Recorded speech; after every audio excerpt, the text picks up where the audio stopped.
Bismillahirrahmanirrahim. Assalamualaikum warahmatullahi wabarakatuh. Salam sejahtera bagi kita semuanya. Alhamdulillah pada kesempatan kali ini saya sebagai salah satu instruktur yang ada di LKP Master ingin menyampaikan sebuah materi mengenai Microsoft Excel, di mana materi yang akan dibahas yaitu mengenai macam-macam fungsi dan fungsi referensi sel atau rank. Oke, saya berharap semuanya para peserta di LKP Master selalu dalam keadaan sehat dan juga selalu diberi kelancaran dalam proses belajarnya. Oke, kita langsung masuk ke materinya. Oke, sebelumnya saya mau mengingatkan kembali mengenai apa itu Microsoft Excel. Nah, di sini Microsoft Excel atau Microsoft Office Excel merupakan sebuah program aplikasi lembar kerja spreadsheet yang dibuat dan didistribusikan oleh Microsoft Corporation untuk sistem operasi baik itu Microsoft Windows dan juga macOS. Nah, aplikasi ini juga memiliki fitur kalkulasi dan pembuatan grafik yang baik. Nah, di sini strategi marketing dari Microsoft ini sangat baik dan juga agresif. Nah, sehingga menjadikan Microsoft Excel ini menjadi salah satu program komputer yang populer digunakan di dalam komputer mikro hingga saat ini. Nah, bahkan untuk saat ini program ini merupakan program spreadsheet paling banyak digunakan oleh banyak pihak, baik yang menggunakan platform Microsoft Windows ataupun juga platform Macintosh berbasis macOS. Oke, kita langsung ke macam-macam fungsi atau kita langsung ke materinya, yaitu mengenai macam-macam fungsi. Nah, di sini ada fungsi aritmatika, ada fungsi matematika, dan ada fungsi referensi sel atau rank. Nah, di sini ada fungsi aritmatika untuk melakukan pengolahan data. Nah, fungsi aritmatika yaitu suatu fungsi matematika sederhana yang ada pada Microsoft Excel yang terdiri dari penjumlahan, pengurangan, perkalian, pembagian, dan juga gabungan. Berarti gabungan dari penjumlahan, pengurangan, perkalian, dan pembagian. Nah, untuk penjumlahan di sini menggunakan tanda atau simbol plus, kemudian untuk pengurangan menggunakan simbol min atau strip, kemudian untuk perkalian menggunakan simbol bintang, dan untuk pembagian menggunakan garis miring atau slash.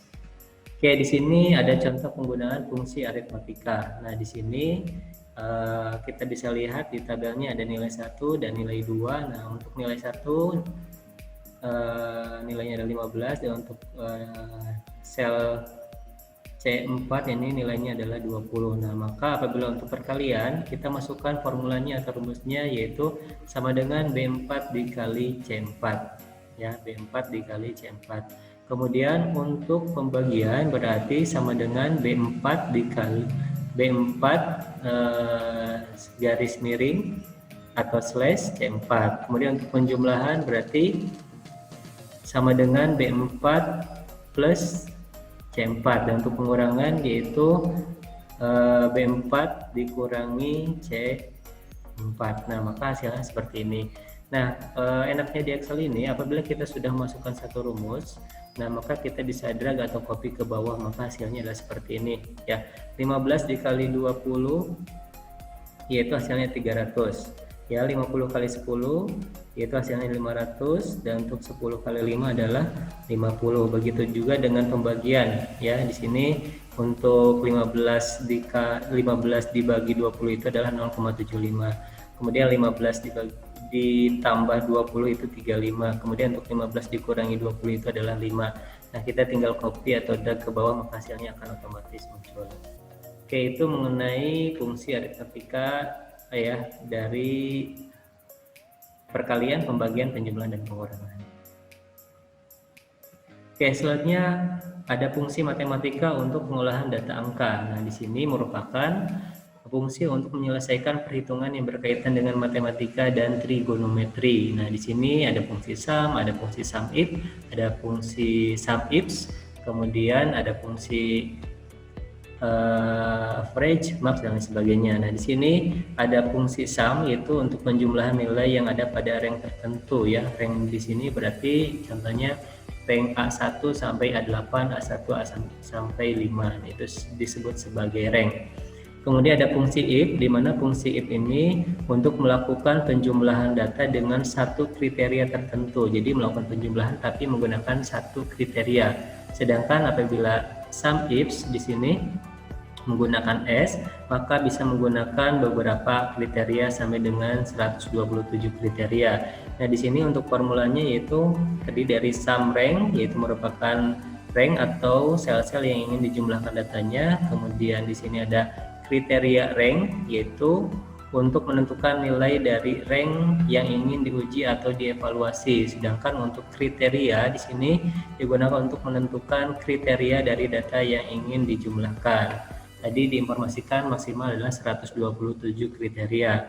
Nah, kriteria ini seperti apa? Contohnya bisa berupa teks, ekspresi, dan juga bisa berupa angka seperti ini ya, 33 dengan tanda petik double, kemudian di sini juga menggunakan simbol ya, lebih dari 33, ataupun kata di sini ada lulus dan lain sebagainya. Oke, di sini fungsi matematika selanjutnya ada average, yaitu untuk mencari nilai rata-rata dari suatu rank. Kemudian ada round untuk membulatkan suatu bilangan atau angka sampai digit tertentu ya. Jadi di sini diingat round ini adalah untuk membuat atau membulatkan suatu bilangan. Kemudian untuk max ini untuk mencari nilai tertinggi dari suatu rank, sedangkan min ini adalah untuk mencari nilai terendah dari suatu rank. Nah, ini ada contoh fungsi matematika. Kita akan mencari jumlah barang terjual di kota Jakarta. Ya, kita akan mencari jumlah barang terjual di kota Jakarta. Nah, bisa dilihat di tabelnya di sini di kota Jakarta ada 2 ya, di sini ada 8, ada 10, tapi kita bisa menggunakan rumusnya, berarti kita taruh, kita simpan rumusnya itu di C9. Nah, maka rumusnya adalah sama dengan sum if, kemudian kita masukkan untuk ranknya yaitu C3 sampai dengan C7, C3 sampai dengan C7 untuk mencari kriterianya, yaitu kriterianya adalah Jakarta ya, Jakarta. Kemudian dijumlahkan dari rank D3 sampai dengan D7. Nah, maka C3 sampai dengan C7 titik koma, kemudian Jakarta, ada ini ya kriterianya, menggunakan tanda petik double, kemudian titik koma D3 sampai D7. Nah, maka hasilnya adalah 18, sesuai ya, di sini 8 tambah 10 18. Kemudian kita akan mencari jumlah barang terjual di kota Jakarta untuk spesifikasi 43 in. Jadi TV yang terjual untuk ukuran 43 in. Nah, maka kita akan memasukkan rumusnya adalah sama dengan sum ifs. Di sini untuk sum rank-nya itu adalah D3 sampai D7 ya, D3 sampai D7 kita yang akan menjumlahkan sini. Kemudian titik koma C3 sampai C7 di sini ya. Ini adalah kriteria rank-nya. Ya, kemudian di sini untuk kriteria rank-nya ini sini ya, C3 sampai dengan C7. Kemudian kita masukkan Jakarta karena kita akan mencari berdasarkan kota Jakarta. Kemudian kriterianya itu yang kita akan pilih juga ya 43 in, berarti kita mencari kriteria ringnya itu dari B3 sampai B7, B3 sampai B7, kemudian kriterianya adalah 43 in. Nah, berarti di sini adalah sum rank, kemudian kriteria rank, kemudian kriteria 1, kemudian sum rank 1, kriteria 2. Nah, maka hasilnya adalah 8 sesuai. Selanjutnya yaitu ada fungsi round. Round tadi di sini untuk membulatkan bilangan ya, membulatkan bilangan sampai dengan digit tertentu. Nah, ini untuk round yang biasa. Nah, di sini ada angka 59647.5682. Kita akan membulatkan bilangan. Di sini ada 3 di belakang koma, 2 di belakang koma, dan ada min 3. Ya, maka hasilnya seperti ini ya. Kita akan membuat menjadi 3 di belakang koma, berarti 568. Nah, di sini 568. Kemudian ini 2 berarti 56 nih. Di sini ya. Kemudian menjadi 57 ya, karena dibulatkan 68 sini. Kemudian untuk min 3 menjadi 59.600. Nah, di sini berarti rumusnya itu adalah sama dengan round dalam kurung B2,3, B2,3. Kemudian round B2,2 dan round B2,-3.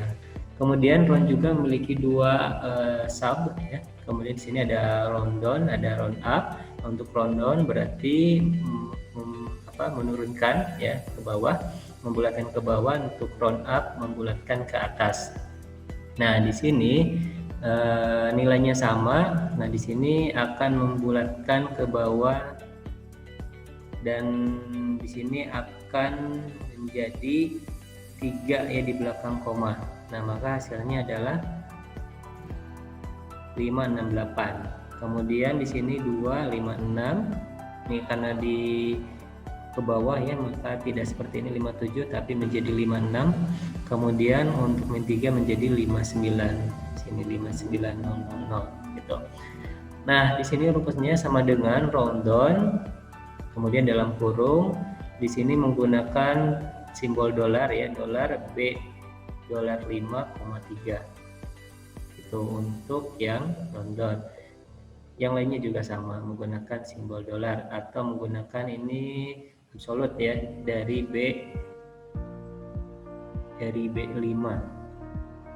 Kemudian selanjutnya adalah round up, ini membulatkan ke atas. Berarti ini fungsinya sama saja ya, seperti ini. Ini ada di 8 ya, ada di sel B8,3. Ini berarti menggunakan round up. Berarti dolar B dolar 8,3. Kemudian ini koma 2, ini min 3. Nah, kalau di sini 569 karena di sini 568, di sini menjadi 569. Jadi membulatkan ke atas. Sedangkan untuk yang ini 57 ya, 57. Ini 568 menjadi 57. Kemudian di sini untuk yang 3 menjadi 6059, berarti akan dibulatkan menjadi 60.000. Nah, itu fungsi dari round down dan round up. Selanjutnya ada fungsi sum, max, min, dan average. Nah, untuk sum di sini berarti kita akan menjumlahkan nilai ya dari suatu rank. Berarti rumusnya adalah sum sama dengan sum C2 sampai dengan C10. Kemudian sama dengan max C2 sampai dengan C10, min berarti sama dengan min C2 sampai dengan di sini C10, dan untuk average di sini berarti C2 sama dengan average C2 sampai dengan C10. Nah, seperti itu ya. Jadi hanya dirubah ininya saja ya untuk sum, max, min, dan average. Selanjutnya di sini ada fungsi referensi, ini untuk yang terakhir atau bahasan terakhir, fungsi referensi sel atau rank. Nah, di sini ada alamat relatif, di mana alamat relatif ini merupakan alamat yang jika dituliskan ke dalam bentuk rumus atau fungsi akan berubah jika di-copy ke sel lain. Nah, contohnya seperti apa? Di sini ada sel B1 berisi formulanya itu A1 kali 100 di sini.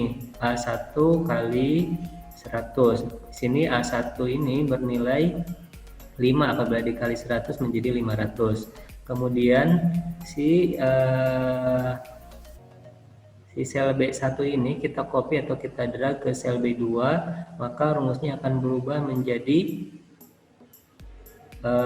A2 kali 100. A2 di sini nilainya berapa? 8. 8 kali 100 800. Kemudian di sini A3 kali 100 menjadi 300. Nah, jadi ketika di drag di sini menyesuaikan ya dengan isi dari ini kolom. Nah, selanjutnya ada semi absolut. Untuk alamat semi absolut ini merupakan alamat yang dituliskan dengan tanda dolar di depan baris atau kolom sehingga nilainya tidak akan berubah. Jadi bisa dipilih ya, mau diberi absolutnya itu barisnya atau kolomnya dengan tanda dolar. Nah, contohnya adalah sel B1 di sini berisi formula sama dengan A$1 kali 5. A dolar 1 kali 5 berarti kita akan memberi absolut pada baris ya, di baris kemudian dikali 5. Nah di sini A1 ini nilainya adalah 1000. Nah, maka 1000 dikali 5 menjadi 5000. Kemudian apabila kita copy ke formula di B1 ini ke C1, maka hasilnya menjadi B1 dikali 5. Kemudian di D1-nya menjadi C1 dikali 5 karena yang dikuncinya adalah barisnya. Seperti ini. Ya. Kemudian kita membalikkan, yang akan kita beri absolutnya itu adalah kolomnya. Nah, maka rumusnya yaitu sama dengan di sini di B1 ini, di B4 ini berarti sama dengan dolar A4 kali 5 ya, dolar A4 kali 5 berarti 1000 dikali 5 5000 ya. Kemudian apabila kita kopikan juga ke yang lain maka rumusnya akan tetap sama, yaitu dolar A4 kali 5 karena yang kita kuncinya adalah si kolom A ya. Jadi di sini untuk semi absolutnya itu mau yang dikuncinya itu kolomnya atau barisnya. Oke. Kemudian yang terakhir itu ada alamat absolut. Ya, absolut ini merupakan alamat yang dituliskan dengan tanda dolar di depan baris dan juga di depan kolomnya. Nah, di sini bisa menggunakan tombol F4 untuk menghasilkan alamat absolut pada formula bar. Contohnya, sel B1 ini berisi formula dolar A dolar 1 dikali 6. Nah, di sini untuk nilai dari sel A1 yaitu 1000. Nah, apabila kita kali 6 maka 6000. Nah, ketika kita mengcopy ke bawah dan ke kolom dan ke baris, ini mau ke manapun sampai sini sampai E1 ya dan sampai B7, ini akan tetap nilainya yaitu tetap 6000 karena untuk formulanya atau rumusnya juga sama, dolar A dolar 1 dikali 6. Seperti itu. Ya, itu adalah mengenai fungsi referensi sel atau rank. Tadi ada alamat relatif, ada alamat semi absolut dan ada absolut. Oke, itu saja yang bisa saya sampaikan. Mohon maaf apabila ada perkataan yang salah. Terima kasih. Assalamualaikum warahmatullahi wabarakatuh.